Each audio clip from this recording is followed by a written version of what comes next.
देखिए मेरे साथ जो गाड़ी खड़ी है ना, इसको खरीदने के लिए, इसको अपनाने के लिए आपको बहुत ज़्यादा ओपन माइंडेड और ब्रॉड माइंडेड होना पड़ेगा, खुली सोच का होना पड़ेगा। नमस्कार, मेरा नाम मानव है, आप देख रहे हैं TV9 नेटवर्क और आज हमारे साथ है सिट्रोएन की C3 Aircross mid size SUV segment में फ्रेश एंट्री। अब मैं इसको खरीदने के लिए आपको ब्रॉड माइंडेड क्यों ना बोल रहा हूँ, पहली बात तो ये कि ये ब्रांड जो है भारत में बहुत ज़्यादा नया है। एक्चुअली थोड़ा टाइम भी हो गया, लेकिन ये उस तरह का अपना ना बिल्डअप तैयार नहीं कर पाए हैं। इनकी लेगेसी बहुत लंबी चौड़ी है, लेकिन इनके प्रोडक्ट के साथ भारतीय कनेक्ट थोड़ा कम कर पा रहे हैं। इसी का कारण है कि हमने इनकी सेल्स को थोड़ा थोड़ा कम होते हुए भी देखा। लेकिन अभी एक फ्रेश एंट्री है एक ऐसे सेगमेंट में जहां पर ऑलरेडी काफी ज्यादा भीड़ है, कस्टमर्स की भी और प्रोडक्ट्स की भी। देखिए फिलहाल आइए शुरुआत करते हैं सिट्रोन C3 एयरक्रॉस के बारे में कि कैसी दिखती है गाड़ी। एक वॉक अराउंड से शुरू करेंगे। ये दो तरह के ऑप्शन में आती है, 5 सीटर ऑप्शन और 5+2 यानी कि 7 सीटर ऑप्शन में भी। यही एक इसका USP भी है कि इस तरह के कॉन्फ़िगरेशन में, 5+2 कॉन्फ़िगरेशन में, इस सेगमेंट में और दूसरी कोई SUV नहीं है। खैर, फ्रंट प्रोफाइल के साथ बात करते हैं। देखने में बहुत ही स्टाइलिश लगती है आगे से गाड़ी, उसमें कोई कमी नहीं है। ये एक फ्रेंच कार है और इसके जो एलिमेंट्स हैं वो भी बहुत ज़्यादा यूरोपियन फील देंगे और अच्छे लगते हैं, उसमें कोई परेशानी नहीं है। अगर आप यहाँ देखेंगे तो ये एक तरह का वाई शेप बनता है ग्रिल पर और ये इनकी डिज़ाइन लैंग्वेज है। ऊपर आपको एक DRL दिखाई दे रहा होगा और इंडिकेटर दिखाई दे रहा होगा।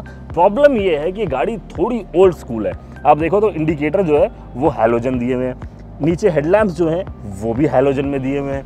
इसके अलावा यहाँ एक पियानो फिनिश ब्लैक में ग्रिल मिल जाती है जो कि देखने में अच्छी लगती है। हुड के ऊपर जाएंगे तो जो आपने अगर सिट्रोन की कोई भी गाड़ी देखेंगे तो इस तरह के क्यूब टाइप शेप इन्होंने लाइन से बनाए रखी होती है, तो हुड पे भी वो लाइन आपको ज़रूर दिखाई देगी। थोड़ा सा नीचे आएंगे तो वही ग्रिल कंटिन्यू हो जाती है, यहाँ पर भी क्यूब्स की तरह शेप में ग्रिल बनाई है और अच्छा लगता है। SUV है तो वो SUV वाला स्टांस गाड़ी के अंदर आता है। अलग अलग कलर के साथ भी खेला है। अब देखिए जैसे यहाँ पे बीच में वाइट इंसर्ट डालनी है तो एक नयापन ज़रूर रहता है। और नीचे आपको फॉग लैम्प मिलते हैं, वो भी हैलोजन है, तो वो ओल्ड स्कूल प्रॉब्लम इस गाड़ी के अंदर है। और जब ओल्ड स्कूल की बात हुई है तो एक सेकंड यार, मैं जेब में कुछ ढूंढता हूँ जिससे आपको और ज़्यादा रेफरेंस दे पाऊंगा।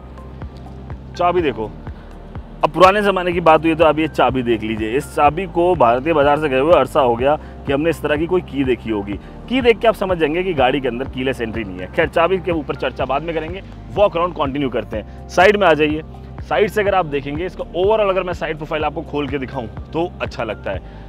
काफ़ी प्रोपोर्शनेट है। मिडिल पार्ट में देखेंगे तो आपको थोड़ी कैरेक्टर लाइन दिखाई देंगी, बहुत ज़्यादा कैरेक्टर लाइन नहीं दिखाई देंगी, लेकिन फ्रंट और रियर बम्पर फेंडर पे आपको कैरेक्टर लाइन ज़रूर दिखाई देंगी और वो प्लस माइनस वाला शेप बनकर आता है इसके अंदर। ऊपर जो रूफ है वो वाइट कलर में है, डुअल टोन कलर है हमारे सामने। ये 7 सीटर ऑप्शन है, तो दो ऑप्शन आते हैं, 5 सीटर 7 सीटर। मैं आपको बता दूंगा कि इन दोनों में अंतर क्या है। आपको व्हाइट कलर की रूफ दिखाई दे रही है, ऊपर नॉन फंक्शनल रूफ रेल्स भी दिखाई दे रहे होंगे। अब एक और चीज़ पे आते हैं, फिर से वही मैं ओल्ड स्कूल प्रॉब्लम की तरफ आता हूँ। आप ये देखो इसका डोर हैंडल, ये इस तरह का डोर हैंडल है। बहुत टाइम हो गया किसी गाड़ी के अंदर इस तरह का डोर हैंडल देखते हुए, जो यूँ खींच के हम लोग करते थे जनरली। अभी तो ऐसे अंदर डालो हाथ और खींच लो, जो क्योंकि वो कीलेस एंट्री वाले डोर आते हैं तो वैसा होता था। एनीवेज, नीचे भी अगर आप देखोगे तो आपको नीचे स्किड प्लेट दिखाई देगी। अच्छा, 200 mm का ग्राउंड क्लियरेंस है और नीचे जो पूरा का पूरा फ्लोर है ना वो फ्लैट है, तो बीच में कहीं ऐसे ऊपर नीचे नहीं है। तो इंजीनियरिंग वाइज गाड़ी अच्छी है, लेकिन थोड़े से फीचर्स वाइज गाड़ी पुरानी है। टायर्स के बारे में अगर बात कर लें तो 17 इंच के टायर्स आते हैं और जो डायमंड कट अलॉय व्हील्स हैं, अलॉय व्हील्स अच्छे लगते हैं, उसमें कोई शिकायत नहीं। 215, 60, 817 ये टायर प्रोफाइल है। व्हील आर्च जो है वो गोल बनाया गया है, इसको थोड़ा SUV स्टांस देने के लिए यहाँ पर मैट फिनिश भी डाल दिया। ओवरऑल साइड प्रोफाइल देखने में अच्छी है, वो कोई प्रॉब्लम नहीं है। मैं फिर से बता रहा हूँ आपको, गाड़ी की इंजीनियरिंग और डिज़ाइन में आपको कमी नहीं लगेगी, कमी लगेगी फीचर्स के अंदर। और इसकी सबसे खास बात है इसका 1.2 लीटर इंजन। खैर, उसके बारे में बात करेंगे, लेकिन पहले अब बात करते हैं रियर प्रोफाइल के बारे में। पीछे से देखने में भी गाड़ी अच्छी लग रही है, उसके अंदर भी परेशानी नहीं है। यहाँ पीछे भी आपको halogen brake lamp, tail lamp, ये सब चीज़ें मिलती हैं। और ऊपर अगर आप आएंगे तो यहाँ पर भी अगर आप देखेंगे तो एक कनेक्ट करने के लिए इन्होंने एक ब्लैक पट्टी सी लगा दी है, जो कि ठीक लगता है। लेकिन पीछे गाड़ी देखने में ज़्यादा चौड़ी नहीं लग रही है। ऑल द डायमेंशंस इसके अच्छे हैं, बट उसके बावजूद भी पीछे देखने में चौड़ी नहीं लग रही। मेरे को लगता है और ज़्यादा चौड़ी ये गाड़ी लग सकती थी। पार्किंग सेंसर्स हैं, अब भी आप देखो 2 ही सेंसर लगाए हैं, पता नहीं क्यों इतनी कंजूसी करी है। एक सेंसर इधर लगाया है और एक सेंसर इस साइड पर लगा दिया है, तो ये 2 सेंसर हैं। और नीचे एक स्किड प्लेट लगाई है ताकि एक अच्छा डिपार्चर एंगल मिले और वो बेसिकली SUV की फील आ जाए। ये SUV के कपड़े होते हैं जो जगह जगह लगा दिए जाते हैं, स्किड प्लेट और ये बम्पर काला रखना, इस तरह से माहौल बनता है। पीछे एक कैमरा भी है, रियर व्यू कैमरा। ना साइड में कैमरा है, ORV पे कोई कैमरा नहीं है, फ्रंट में कोई कैमरा नहीं है, सिर्फ रियर व्यू में कैमरा है। तो ऊपर आ जाइए, चलिए ऊपर आइए। ऊपर आएंगे तो यहाँ पर एक शार्क फिन एंटीना और एक स्पॉइलर और उसके नीचे एक यहाँ पर टॉप लैम्प और एक वाइपर, एक डिफॉगर। बेसिक बेयर मिनिमम चीज़ों के साथ ये गाड़ी आई है। अब चलते हैं गाड़ी के अंदर, 7 सीटर में क्या है और 5 सीटर में क्या है, इन दोनों पे चर्चा करेंगे। आइए गाड़ी के अंदर चलिए। अब गाड़ी के अंदर जाने की बारी आई है, तो मैं आपको नॉस्टैल्जिया में ले जाता हूँ। वैसे तो ये नेगेटिव पॉइंट होता है, लेकिन कुछ पॉजिटिव बताना है तो मैंने सोचा नॉस्टैल्जिया वर्ड यूज़ कर लेते हैं। बड़े टाइम बाद आपको एक की होल दिखाई देगा डोर में, मतलब अरसा हो गया था देखे हुए, तो इसके अंदर यूँ लगा के यूँ खोलना, आपको पुराने ज़माने की वैगनर की याद आ जाएगी। अब चलो गाड़ी के अंदर चलें, नो कीलेस एंट्री, आ जाओ। तो जी अब हम आ गए हैं सिट्रोन C3 एयरक्रॉस के अंदर बैठ के मैं आपको बताता हूँ क्या मुझे दिख रहा है और मैं आपको क्या दिखा सकता हूँ। सबसे पहले मैं बात करूँगा इसके स्टीयरिंग व्हील के साथ। स्टीयरिंग व्हील ठीक ठाक है, 3 स्पोक का है, उसमें कोई परेशानी नहीं है। इसके अंदर आपको क्रूज कंट्रोल नहीं मिलता है। एसी वेंट्स के साइज अच्छे हैं, एसी बहुत अच्छा है, इसके आपको पूरे नंबर दिए जाएंगे। साथ ही साथ ऑटोमेटिक क्लाइमेट कंट्रोल नहीं है गाड़ी के अंदर, मैनुअल क्लाइमेट सेटिंग्स हैं। आप 1 2 3 4 5 पर एसी चलाओ इस तरह से, और नॉब लगाए गए हैं और ये भी प्लास्टिक से हैं। मेरे को समझ नहीं आया यार, मतलब ये जो सिट्रोन है ये एक ऐसे परिवार से आती है जो परिवार फिएट को ओन करता है, जो परिवार अल्फा रोमियो ओन करता है, मज़राती ओन करता है, जीप ओन करता है, तो फिर ये इतना इस प्रोडक्ट को इन्होंने पिछड़ा हुआ क्यों बना दिया? समझ रहे हो आप? ऐसी क्या मजबूरी है? या तो ये प्राइस पॉइंट बहुत ही कातिलाना आने वाला है कि मतलब जहाँ पे आदमी इन सब चीज़ों को भूल जाएगा, नहीं तो फिर एक बारी बात करनी पड़ेगी अलग से। खैर अंदर आ जाते हैं। 10.2 इंच की टच स्क्रीन है, इंफोटेनमेंट टच स्क्रीन है, बेसिक चीज़ें मिलती हैं। हाँ, यूज़र रिस्पॉन्स अच्छा है, ये मैं आपको कहूँगा कि उसके अंदर शिकायत नहीं आएगी आपको। Android Auto, Apple CarPlay wireless दे दिया, क्लाइमेट कंट्रोल नहीं दिया, क्रूज कंट्रोल नहीं दिया, Android Auto Apple CarPlay wireless दे दिया। विजन समझना बहुत ज़रूरी है, ये समझूंगा मैं किसी दिन तसल्ली से बैठ के। साथ ही साथ इसके अंदर आपको नेविगेशन मिल जाता है, फ़ोन प्रोजेक्शन वगैरह सब मिल जाता है। टच रिस्पॉन्स बहुत अच्छा है और यही कुछ बेसिक चीज़ों के साथ इसमें आता है। अंदर आपको ना dual tone, triple tone actually dashboard मिलता है। और ये जो बीच वाला अगर आप देख रहे होंगे कलर, जैसे ये गोल्डन कलर है, तो इसमें 1-2 ऑप्शन और आ जाते हैं कलर, गाड़ी के कलर के हिसाब से ये सब चेंज होंगे। गाड़ी के स्पीकर्स की क्वालिटी अच्छी है, उसमें आपको शिकायत नहीं मिलेगी। जो प्लास्टिक है ना, काफ़ी हार्ड प्लास्टिक है ये, और कहीं कहीं पे आपको फिट एंड फिनिश की कंप्लेंट भी दिखाई देगी। जैसे आपको मैं ये दिखाऊं, अगर आप ये देख पा रहे हो तो ये अजीब सा गैप है। ये गैप ना समझ नहीं आता मतलब क्यों है ये गैप। इस साइड भी एक अजीब सा गैप है। अगर आप प्लास्टिक भी देखेंगे जगह जगह तो वो उतनी फिनिश नहीं है, पता नहीं क्यों है ये, मतलब नाराज़गी है मेरी इस बात से। यहाँ पर आपको फ़ोन रखने की जगह मिल जाती है और नीचे वायरलेस चार्जिंग पैड नहीं है, वो भी नहीं है। इधर आपको कप होल्डर दिए गए, स्टोरेज की स्पेस ठीक ठाक है, लेकिन भैया बेसिक यूटिलिटी है वो सब क्यों नहीं दे रहे। 6 स्पीड का मैनुअल गियरबॉक्स है, ऑटोमेटिक गियरबॉक्स नहीं है। इसके अलावा यहाँ पर आपको हैंड ब्रेक मिलती है, एक छोटी स्टोरेज। तो ये आर्मरेस्ट की बात करें तो देखिए पतला सा आर्मरेस्ट दिया है। ड्राइवर जो है उसके लिए तो हाँ ठीक है, लेकिन को ड्राइवर जो है उसको परेशानी होगी। सीट का भी फैब्रिक आप देखेंगे तो ठीक ठाक है और उसमें कोई शिकायत नहीं है। कंफर्ट इज़ ओके, ना कम ना ज़्यादा, ऐसा भी कह सकता हूँ मैं आपको कि बहुत ज़्यादा कंफर्टेबल है। मैं ड्राइवर सीट पे आप बैठा हूँ, अब आप देखिए। अच्छा, हेडरूम देख लेते हैं। 5 फीट 9 इंच मेरी हाइट है, उस हिसाब से हेडरूम इतना बचा हुआ है, डिसेंट है, मतलब ये एक एवरेज इंडियन हाइट होती है, तो उस हिसाब से ये ठीक है। आर्मरेस्ट यहाँ रख सकते हैं और ये रीच वगैरह ठीक है। जो स्टीयरिंग भी है ये खाली टिल्ट है, टेलीस्कोपिक एडजस्टेबल स्टीयरिंग यहाँ पर आपको नहीं मिलेगा। इसके अलावा ऑटो स्टार्ट ऑन ऑफ के साथ आती है। और एक बड़ी चीज़ बता दूँ, पैनोरामिक सनरूफ आप देख पा रहे, अरे वो तो है ही नहीं, पैनोरामिक छोड़ो, सनरूफ ही नहीं है। इसके अलावा ऑटोमेटिक IRVMs भी नहीं है, इधर मैं घुमा ही देता हूँ। ये मैनुअल IRVMs यहाँ पर मिल जाते हैं। और ये जो कैबिन लाइट भी है यार, ये भी बहुत पुराने ज़माने की है। इधर इसको देखेंगे तो ये भी एक पतला सा गत्ता सा यहाँ पर आपको ये लगा दिया है। तो कुल मिला के कुछ ऐसा दिखता है। मैं जितना ज़्यादा बोलूँगा मेरे मुंह से ना गलत चीज़ें बाहर आती जा रही है, मैं पता नहीं ऐसा क्यों हो रहा है। लेकिन इन सब कमियों के बावजूद भी इस गाड़ी में बहुत सी खूबियाँ हैं जिसकी वजह से आप ये गाड़ी ले सकते हो। पहले सेकंड रो में चलो। सेकंड रो में जाने से पहले डोर क्वालिटी के बारे में बात करें तो ठीक है, डिसेंट है। यहाँ पर फैब्रिक का काम है। इधर सिर्फ 2 बटन मिलते हैं पावर विंडोज़, क्योंकि पीछे वाली विंडोज़ यहाँ से अप डाउन नहीं होती। कहाँ से होती है वो पीछे जाके आपको बताएंगे। इसके अलावा ना यहाँ पर आपको ORVM सेट करने के लिए दिया गया, वो उसका बटन यहाँ पर दिया। इधर देखिए आप, ORVM यहाँ से सेट होंगे और इस तरह से एडजस्ट हो जाते हैं। ये विंडो लॉक करना है तो वो यहाँ से होगा। उधर कोई बटन नहीं दिया, इधर दे दिए इन्होंने 3-4 चीज़ें। और इधर से डोर अनलॉक लॉक करने का कोई बटन नहीं है। वो पुराने ज़माने में जैसे करते थे ना, इसको हटा के, तो ये उसी तरह से लॉक अनलॉक होगा। और ये हैंडल भी बहुत छोटा है। अगर आप इसकी भी फिनिश देखो तो यार पता नहीं क्यों ऐसा किया, ऐसा लग रहा है जल्दबाजी में बना दी गाड़ी, क्यों नहीं थोड़ा टाइम ले लेते। ये भी बहुत छोटा सा हैंडल दिया है। एनीवेज चलो अब चले।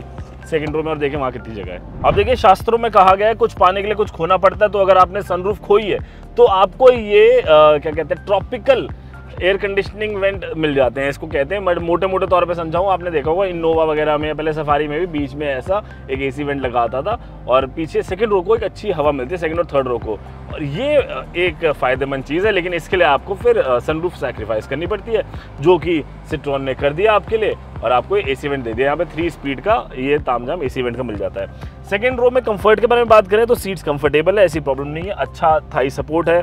अगर आप ये लेग रूम भी देखेंगे, सीट आगे वाली ड्राइवर सीट मेरे हाइट पे एडजस्टेड है और यहाँ पर आपको नी रूम अच्छा और लेग रूम अच्छा मिल जाता है, वो परेशानी नहीं आएगी। एक आपको बड़ी कमाल की बात बताता हूँ, ये मतलब ये सोचा किसने, ये मेरे को नहीं पता लगा। इधर आओ थोड़ा सा पास। ये अगर जो पीछे के विंडोज़ हैं ऊपर नीचे करने के लिए यहाँ पर डोर पे बटन नहीं है, यहाँ पर बटन है, मतलब इधर के बटन दबा के आपको विंडोज़ अप डाउन करने पड़ेंगे। ना तो ये 2 बटन आगे के डोर में, ना तो ये 2 बटन पीछे के दोनों डोर्स में लगे हुए हैं। पता नहीं ऐसा क्यों किया है। पीछे आपको USB चार्जिंग सॉकेट मिल जाते हैं, C टाइप चार्जिंग सॉकेट पूरे गाड़ी में कहीं पर भी नहीं है। तो कुछ इस तरह से सेकंड रो कंफर्टेबल है, ठीक है, ओके, कोई कंप्लेंट नहीं है इसके अंदर, यहाँ पर कमी आपको नहीं मिलेगी। अब दिखाता हूँ मैं आपको इसकी थर्ड रो और सबसे इंपॉर्टेंट जगह। आओ जी जो बनेगी इसकी USP after engine and transmission. अब चलते हैं उस जगह पर जो जगह सिर्फ इसी गाड़ी में है, यानी कि सेगमेंट में इकलौती थर्ड रो वाली कार। जाना बहुत आसान है। आप ये रस्सी देख रहे हैं, इस रस्सी को जैसे ही मैं खींचूंगा ये सीट उठ गई और मैं चला गया थर्ड रो में। इधर आ गए अपन थर्ड रो में। अंदर आ जाइए जी, अंदर आ जाओ। थर्ड रो में मैं आ गया हूँ और अब आपको हालत दिखाई दे रही होगी कि काफ़ी ज़्यादा टाइट है, मतलब थाई सपोर्ट वगैरह ये सब बातें तो करनी ठीक ही नहीं होंगी। बेसिकली ये 2 सीटें इसलिए लगा दी गई हैं कि अगर घर में छोटे मोटे बच्चे हैं ना, उनको कहीं ले जा रहे हो शॉपिंग के लिए, तो यहाँ पे ले जाके उन्हें फिट कर दो, वो अपना चुपचाप यहाँ से शॉपिंग वॉपिंग तक जा सकते हैं। बट कोई बड़ा आदमी थोड़ी बहुत दूर बैठ सकता है, लाइक 20, 30, 50 किलोमीटर मैक्सिमम। मुझे लगता है उससे ज़्यादा कोई देर कोई बैठ सकता है यहाँ पे। लेकिन अगर आपको बूट स्पेस चाहिए सीट की जगह तो आप कर सकते हो, क्योंकि ये 5+2 है, ये फिक्स 7 सीटर नहीं है। कैसे निकलती है सीट आपको बताता हूँ, बूट में चलो जरा, बहुत ही आसान काम है। अच्छा, थर्ड रो की मैं कुछ सुविधाएं बता दूँ। एक तो जो AC ऊपर लगा है उससे हवा यहाँ पे डायरेक्ट आ रही है, प्रॉब्लम नहीं है। थर्ड रो में सीट बेल्ट भी है और इधर एक USB चार्जिंग पोर्ट भी है, हाँ USB चार्जर भी लगाया हुआ है और यहाँ पर एक हुक भी दिया हुआ है, तो थोड़ा सामान वगैरह लटकाना हो तो लटका सकते हैं। और एक ये छोटी सी विंडो है, इसमें से अगर कुछ देख सको तो देख लो। एटलीस्ट इस विंडो को यहाँ तक बनाते तो थोड़ा सा अच्छा भी लगता, रोशनी आती, बट एक काफ़ी छोटी सी विंडो यहाँ पर बनाई है। चलिए थर्ड रो में चलो, सीट्स को निकाल के देखते हैं बूट कितनी बन रही है। अब बारी है सिट्रोन C3 एयरक्रॉस के थर्ड रो को चेकआउट करने की। बूट ओपन करूँगा मैं अगर, तो अभी जो है बूट स्पेस ऑलमोस्ट ना बराबर है, लेकिन मात्र 10 सेकंड के अंदर 511 लीटर की best in class boot space create कर सकते हैं अपन यहाँ पर। ये देखिए कुछ इस तरह से, एक सीट निकाल दी, अब दूसरी सीट भी निकाल देते हैं। यहाँ से इसको खींचेंगे और ये सीट उड़ के ये भी बाहर आ गई। लो जी, अब मिल गई आपको बेस्ट इन क्लास 511 लीटर की बूट स्पेस। हार्डली आधे मिनट के अंदर आपको ये स्पेस मिल जाती है, इतनी जगह आपके लिए क्रिएट हो जाती है।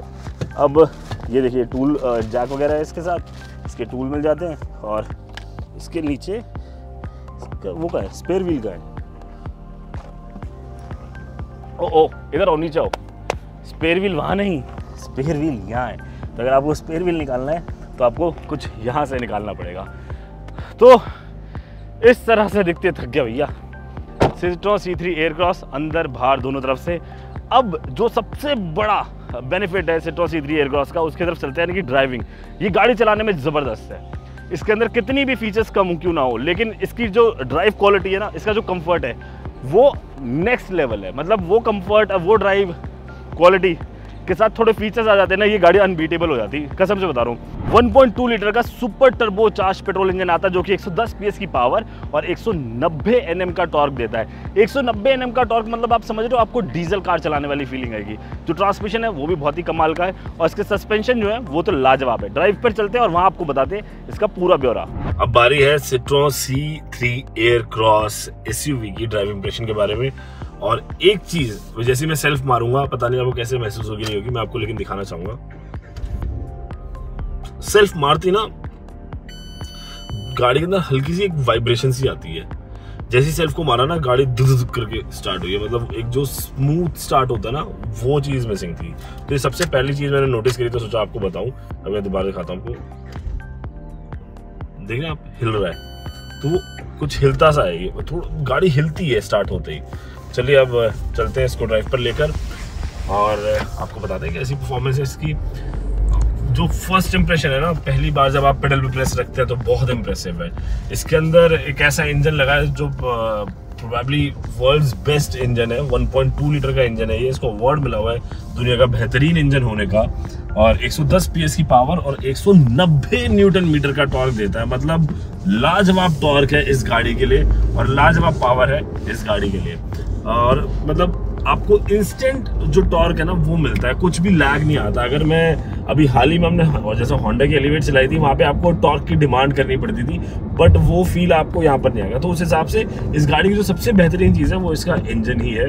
और माइलेज की बात भी करें तो 19 किलोमीटर पर लीटर के आसपास की माइलेज ये इंजन क्लेम करता है। चलाने में गाड़ी बहुत ही बढ़िया, मतलब क्या ही तो परफॉर्मेंस है, मज़ा ही आ गया चला के। अभी मैंने लाइक 5वीं गियर पर गाड़ी आई है, 80 की स्पीड पर चल रही है, बहुत स्मूथ ड्राइव है।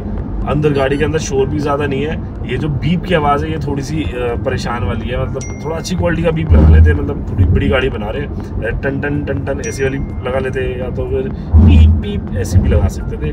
पे थोड़ा सा इरिटेटिंग लगता है। एनीवेज 6 स्पीड का मैनुअल ट्रांसमिशन है और ऑटोमेटिक फिलहाल इसके अंदर अभी नहीं आया है, लेकिन कंपनी ने कहा है कि हम जल्दी ही ऑटोमेटिक इसका लॉन्च करेंगे, क्योंकि लोग सवाल यही कर रहे हैं कि भैया देखो आप इस सेगमेंट में आ रहे हो, Creta Seltos, Honda elevate, grand Vitara वाले सेगमेंट में आ रहे हो, है ना, और आप ऑटोमेटिक नहीं दे रहे, तो ये तो बात हो जाती है गलत। खैर, और इसकी ड्राइविंग क्वालिटी के बारे में बात करूँ तो जो इसका सस्पेंशन भी है वो भी अभी तक डिसेंट लग रहा है, ऑल्दो अभी हम हाईवे रोड पर ही है। चलाने में 5 सीटर हो या 7 सीटर C3 एयरक्रॉस हो, दोनों सेम है, दोनों में सेम इंजन, सेम चीज़ें हैं, स्पेक्स सारे उसके सेम है, तो वहाँ पर कोई बदलाव नहीं है। देखिए, वैसे कहा जाता है कि लाखों खूबियाँ होती है, किसी में एक आधा खामी होती है। इस गाड़ी में लाखों खामियाँ, लेकिन एक आधा खूबी है।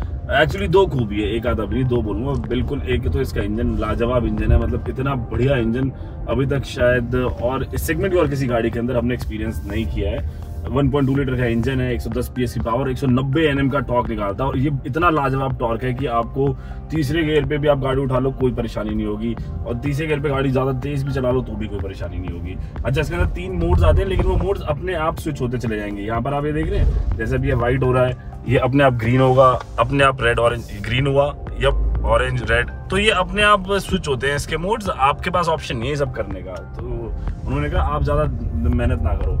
तो बेसिकली थोड़ी सी बेसिक कार है ये। इसके अंदर मतलब सिट्रोन पे थोड़ा लेट हो गया ये, मतलब थोड़ा सा 10-12 साल लेट हो गया इस गाड़ी को लॉन्च करने में। थोड़ा पहले लॉन्च कर देते तो शायद रिलेवेंट लगती, बट इंजन और सस्पेंशन के लिए आप ये गाड़ी खरीद सकते हो। सस्पेंशन बहुत ही लाजवाब है, इसको ये फ्लाइंग कारपेट सस्पेंशन कह रहे हैं कि हमने ऐसा ट्यून कर दिया है कि भाई साहब आपको लगेगा अलादीनो और ऐसे उसकी कारपेट के ऊपर उड़ के जा रहे हो, और वाकई में वैसा लगता है, सच बता रहा हूँ। मतलब मैं वीडियो में आपको कितना ज़्यादा एक्सप्लेन कर पाऊंगा नहीं, लेकिन आप कभी अगर मौका मिले इस गाड़ी की टेस्ट ड्राइव लेना और गड्ढे में लेकर जाना, तब आपको पता लगेगा कि हम किस बारे में बात कर रहे हैं। और दूसरी जरूरी बात यह कि अगर आप बजट में एक 7 सीटर ऑप्शन ढूंढ रहे हैं, तब आपके पास यही एक बढ़िया ऑप्शन है, और कोई बढ़िया ऑप्शन है नहीं। तो यही इकलौती गाड़ी है जो कि 5+2 कॉन्फ़िगरेशन में भी आ जाती है, बूट स्पेस में भी मिल जाता है, और बहुत ईजी है सीट्स को निकालना और जोड़ना। तो कुछ ऐसी सी बात है इसके साथ। बाकी हमने आपको पूरा वीडियो दिखा दिया। आपकी क्या राय है, आपको क्या लग रहा है? सेट्रॉन C3 जैसी उम्मीदें थी वैसी गाड़ी है या नहीं है? C3 एयरक्रॉस मेरा मतलब है। और आप क्या इसको लेना चाहेंगे, नहीं लेना चाहेंगे? क्या ये गाड़ी वाकई में Creta Seltos, Vitara, Hyryder, elevate को टक्कर देने लायक है